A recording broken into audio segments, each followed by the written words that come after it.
Okay, Mike, here we are again.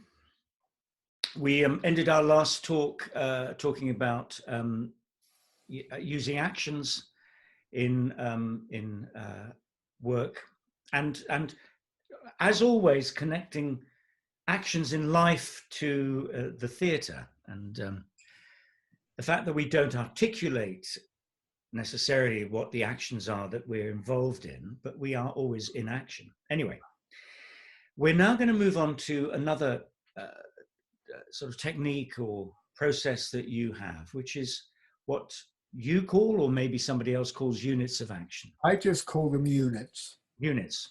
Okay. Some people call them beats. I see. Okay. Let's not call them units of action, because the word action might confuse things a little bit. And you'll see why in a minute. Okay. And what it is, when I'm preparing a script, I try to break it down into manageable chunks for the actors, so it's very clear what's happening. At a very simple level, I don't interpret, I just try to describe what's there. And there are three things I do. I give the act a title. Give the whole act a title. Yes. So let's say the cherry orchard is Lyubov Andreevna returns to her estate after 5 years abroad. That is the main event of the action, and everything within it is affected by that event. Okay. If I do the Three Sisters, the first act is friends and families celebrate Irina's Saint's Day, her birthday. That's what encompasses the whole act, in which many other things happen, but they're all influenced by the fact this is taking place within the framework of it being her birthday. So when I'm looking for a title, it's what is it that will hold the whole act together? It doesn't have to be dramatic. It just has to be, a fact which influences everything. Okay. Then I break the act down into sizable chunks, not yet into units, but into what I call sections, so that they're very large pieces of text, just so you see the broad movement. So in the cherry orchard, the first section is waiting for Lyubov to arrive, which is a few pages. The second section is she arrives, which takes about 2 pages, very fast. Then the third section is everybody catches up on the news. Yeah. The fourth section is Lopakhin tries to give Ranievsky good advice about saving the estate. The fifth unit is they go to bed. Okay. And so those are true. You can't argue with them. And they're sort of playable. We arrive very early in the morning, like 4 o'clock in the morning, dawn. Everybody's been up all night or traveling on a train for 3 days, and they're all high and tired, whatever. And then they go to bed. Okay, right. And then I start breaking it down into units. Now, a unit I've always found very difficult to define.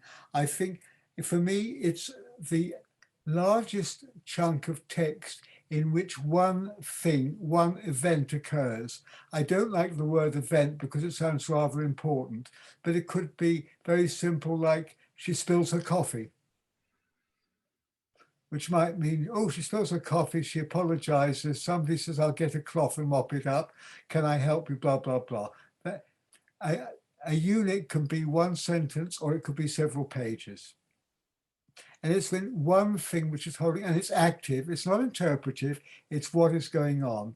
They arrive, they have an argument, they make up, they gossip about somebody else. Yeah? Do you see what I mean? Very simple. So they're immediate and playable and not complex, and you can start to steer your way through the play. And in fact, when I'm doing the actions and so forth, I already give the actress the units. So they've always got a structure in which they're playing their actions. Okay. You've already given that. You haven't discussed it. It's a sort of, it's from you, as it were. Yes. No, I mean, you see, I've been doing it for years and years, and sometimes it's quite difficult to define where a unit begins and where it changes. Where does the subject change? What changes it? The little transitions are very interesting. And so if I let everybody try to decide or discuss it in rehearsal, it could go on and on forever. So I think most of the time I'm pretty right. I give it to the actors. If I've got short rehearsals, I might mail them the stuff to put in their text. Or I do it with them act by act during the first week of rehearsal. And an actor might say, "Are you sure? Doesn't that unit actually end there?" And I might think, "Oh, you're quite right," or "I'm not sure." But I'm usually pretty right eventually. And then titling it is reasonably accurate. And what is important for the actors, I can say,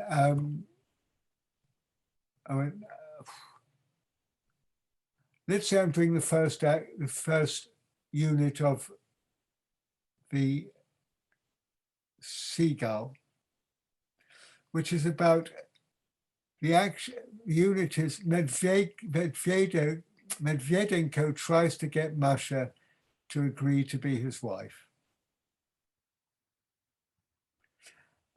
Now, that's fine. But if you're playing Masha, rather than being the result of an action or the object of an act, always try to make your character the subject of a sentence. So, yeah. So if I were playing Masha, I'd say Masha rejects the Medvedenko's offers of marriage and love. Okay. So it's the same thing, but you want all the actors, even if it's a servant, the servant observes so and so and so and so having a quarrel. Do you see? So that's a situation, but it's the emphasis is for the character. The actor playing that character is from their point of view. So they're always in action. So if I'm playing a small role and I don't have anything to say, the actor can become very bored and very passive. If they've got an action to listen to what's going on, to observe what's going on, then they can participate in a very natural way. Do you see? So you'd let them write that. I mean, let them write that. I suggest that they try to put that title in terms of you being the subject of the scene. Yeah, I see. Without interpreting, just what. Yeah. And I presume that every time a character comes on or leaves, you are changing the action. I'm thinking of Molière, for instance. Usually, pretty much, yes. It's very much the French thing about scenes, French scenes. It's usually when a new character arrives. That is usually part of it, but that's not all of it at all. And usually when somebody leaves, it changes, but it might not leave. It might not change when somebody leaves. They may go on with the same situation, except somebody's removed themselves from it. You see, so you can't be prescriptive. You've got to see what this particular play and the way it's written is offering. Now, Mike, you've given us two examples from Chekhov. Now give us, because Shakespeare didn't write in acts. Well, it's a thing. It doesn't matter. Look, contemporary writers don't work in acts anymore. They work in scenes, and often very short scenes. So whatever the text is, you divide it up accordingly. Or if it's a play written in lots of short scenes, I would give the overall scene a title. If I thought there were sections within it, I might do these. If I couldn't see any sections, I'd go straight to units.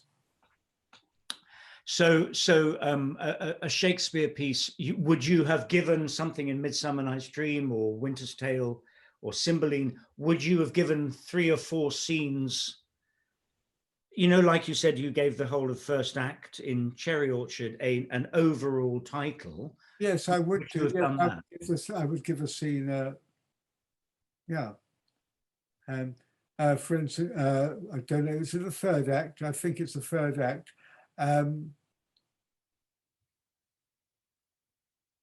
Hermione is in prison and undergoes a trial. I think that's probably what that is. I can't remember now, but I think that's what that act is about. Okay. All right, Michael, can we see? I think you've got an example from Three Sisters that you might be able to put up on the screen for us. Hold on. Okay, let me do that for you. And see whether we can talk our way through that.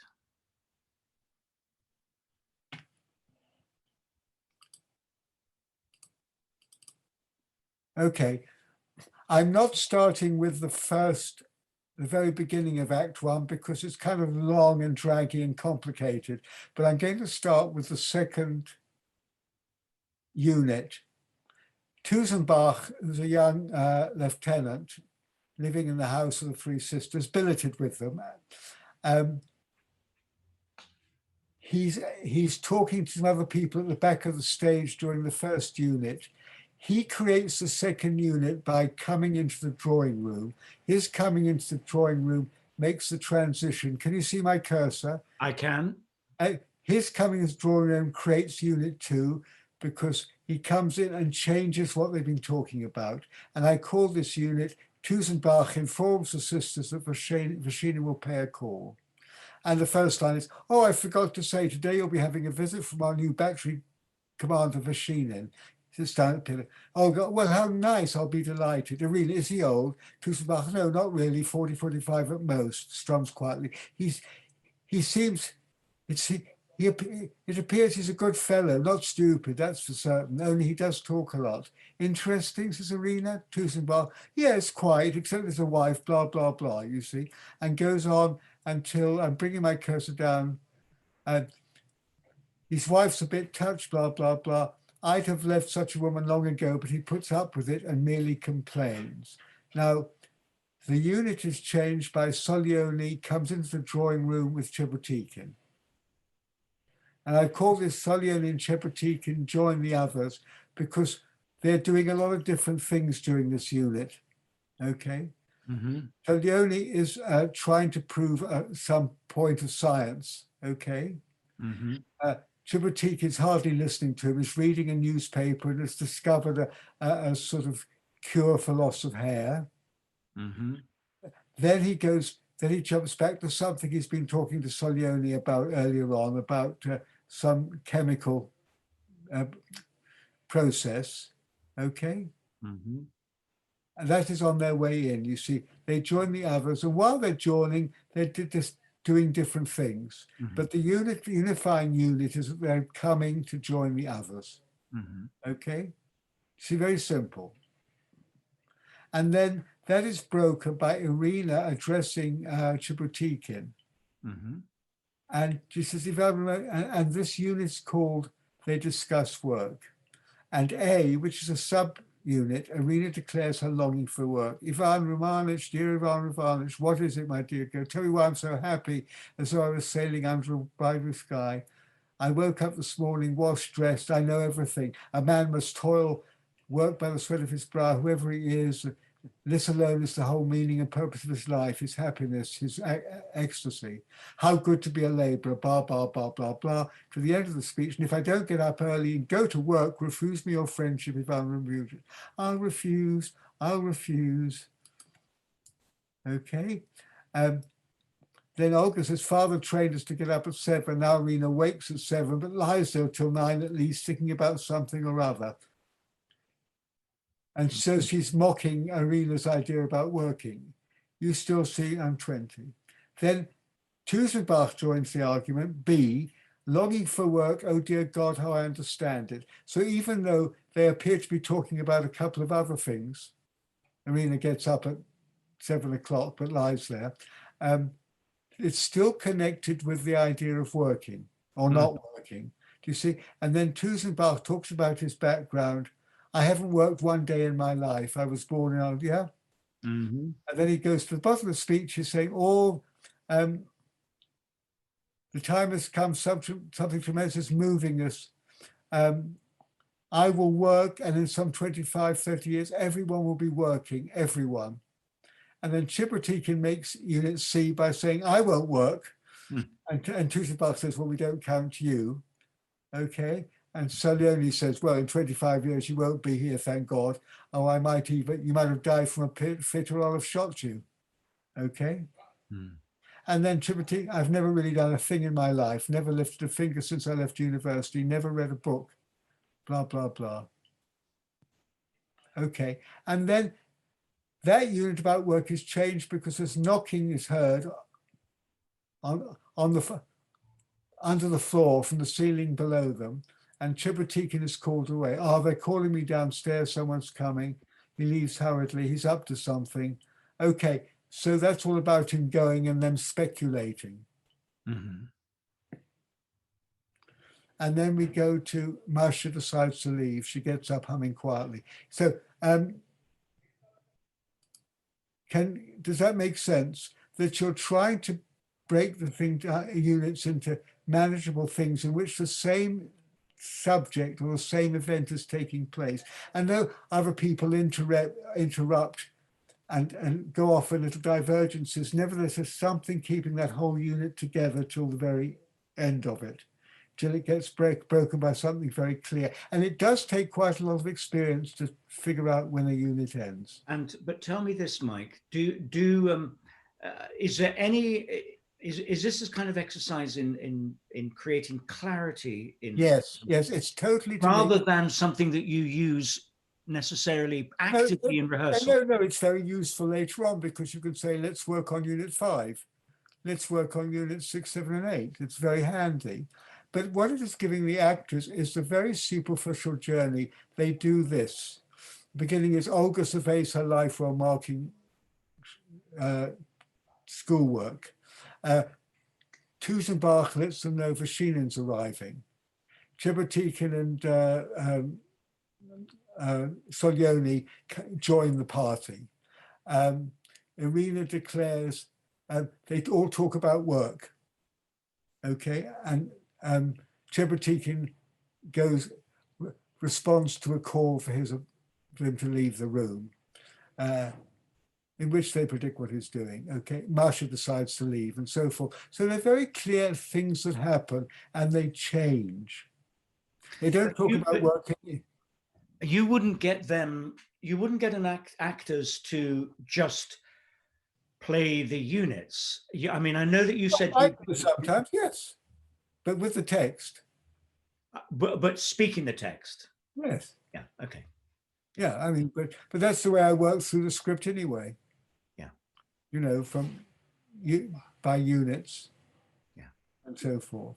Let's work on this unit, then on this unit, then on this unit, and then with the actors, I would say, okay, what in this unit, what do you think your objective is? In this unit, what do you think your objective is? They start to make sort of conjectures of what they might want from the others in that thing, and you work through it that way. Yes, it's a way of making it available, accessible for the actors, and it's also not interpretive. It's purely saying, this is what's going on. This is what's happening. Okay, Mike. And when they get to perform it fully, they will still be discussing work. Chebutikhin will still be called away. Masha will still decide to leave. Vashina will arrive and greet everybody. They will always be there, but at the beginning of rehearsals, we don't really know why and how. At the end of rehearsals, we know exactly why and how, but they're still doing the same thing. That's interesting. Informed and filled. Yeah. Okay, Mike. Well, look, I don't know if you can get your technology to work, but I'd like you to show us how you broke down in your book Different Every Night. Well, in fact, you did it in your production of Winter's Tale. I'd like you to show us how you broke down the Hermione's speech that we talked about at the end of the previous. Okay, good. All right. Okay. See if you can get that up. There we are. Oh, wrong one. Sorry, everybody. No, it's the right one. It was the right one. Oh. You got it right. That's it. Yeah. No, I've only got. Oh, I see. I've got to bring it up for myself. Sorry, there it is. Okay. All right. Now, this is a very long speech of Hermione's. Well, it is interrupted by Leontes. Leontes has had a fantasy out of hysteria, jealousy, that his wife has been unfaithful to him, and she's just given birth to a daughter who he now assumes is not his child. He's ripped the child away from her, he's imprisoned her, and he's stopped her seeing their 9-year-old son. And then he's put her on trial, accusing her of infidelity and adultery, and she's potentially threatened with death. Now, she has a very, very long speech. interrupted by him, in which the scene essentially is almost one unit, which I call up here, Hermione defends herself against Leontes' accusations, or Hermione offers her defense against Leontes' accusations, or Hermione argues her defense against Leontes' accusations. And I've put an A and a B and a C and a D and onwards very far into the scene, because I can break this unit, long unit, into subunits in which she's doing the same thing, but she's using different tactics. Okay, we'll just read a little bit. The first speech says, since what I am to say must be that which contradicts my accusation, and the testimony on my part no other but what comes from myself, it shall scarce boot me to say not guilty. Mine integrity being counted falsehood shall, as I express it, be so received. Now that's one unit and one subunit, and that subunit is she acknowledges her plea of innocence is obvious. Okay, now we go back to B. But thus, if powers divine behold our human actions as they do, I doubt not then that innocence shall make false accusation blush and tyranny tremble at patience. Okay, and B is she expresses her hope that innocence will shame tyranny. Okay. Then we go to unit C. You, my lord, best know who least will seem to do so. My past life hath been as continent, as chaste, as true, as I am now unhappy, which is more than history can pattern, though devised and played to take back spectators.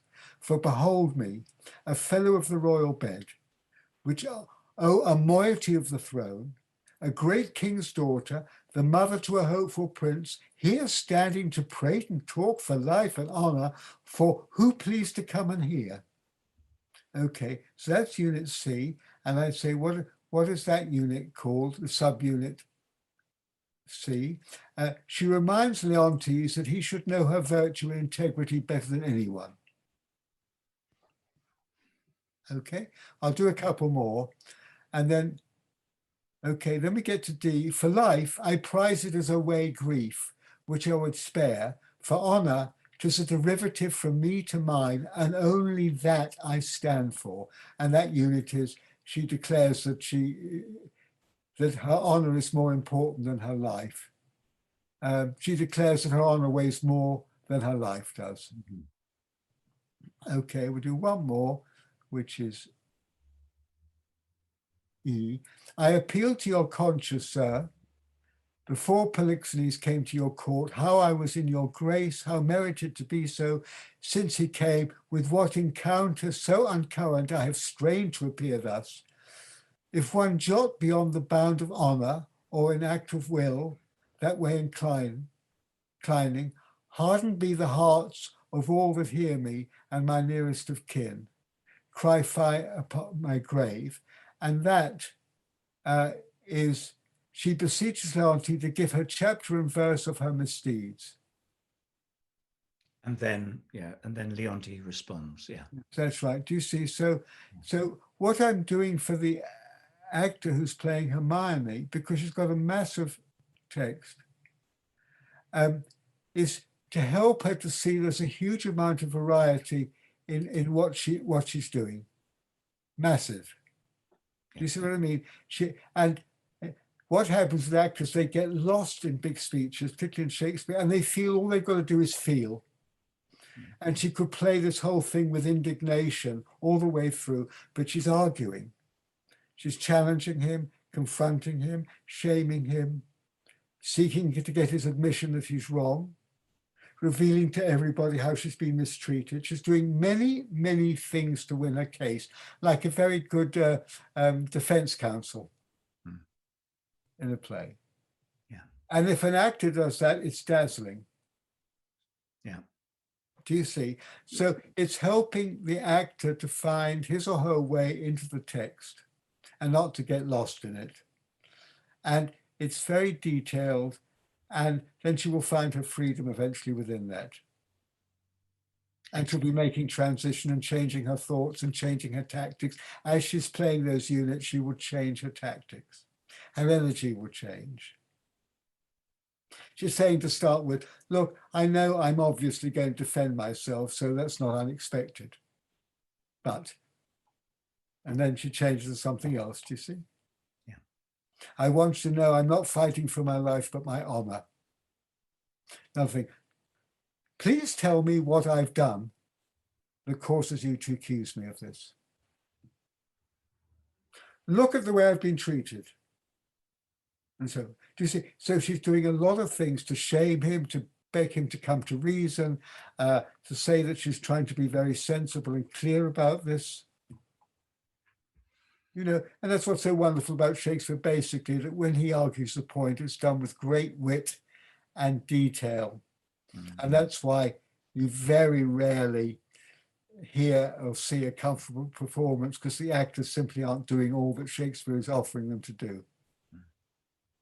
So there we are. Okay, so those are units, and because it's one big unit, she's begging for her life. There are lots of subunits, and in fact, there are subunits within the subunits, if you want. This doesn't happen very often, but it can do. And that speech, we won't go into this now, but when you worked on it, as I think we might have said already, you also worked on actions for every single line in that speech as well, to keep it yes, I would have done, yes. Incredibly detailed. Yes. So within a unit, the actor may place several different actions to pursue what they're doing in that unit. Yeah. There's shades of things. I repeat myself. I reproach you. I'm doing all sorts of things. I'm challenging you to tell me what I've done wrong. I present myself as clearly as I can. I remind you of how I was totally in your graces before Polixenes came, and so forth and so on. I remind you that I did everything that you wanted me to do to make Polixenes feel at welcome here. You see? And when the actor knows what all those are, she can fill it with a great deal of different, with full of irony, bitterness, sadness, strength, clarity. There's no end to the richness of that. So those are units of action for what they're worth. Okay. Lovely. Thank you, Mike. It's a chunk of text in one thing, in which one event happens. Good. Okay. All right. Well, we're going to bring this one to a close, and thanks for chatting to us, and we'll talk again soon. Will do. Bye now. Thank you for watching, and I hope you enjoyed that chat.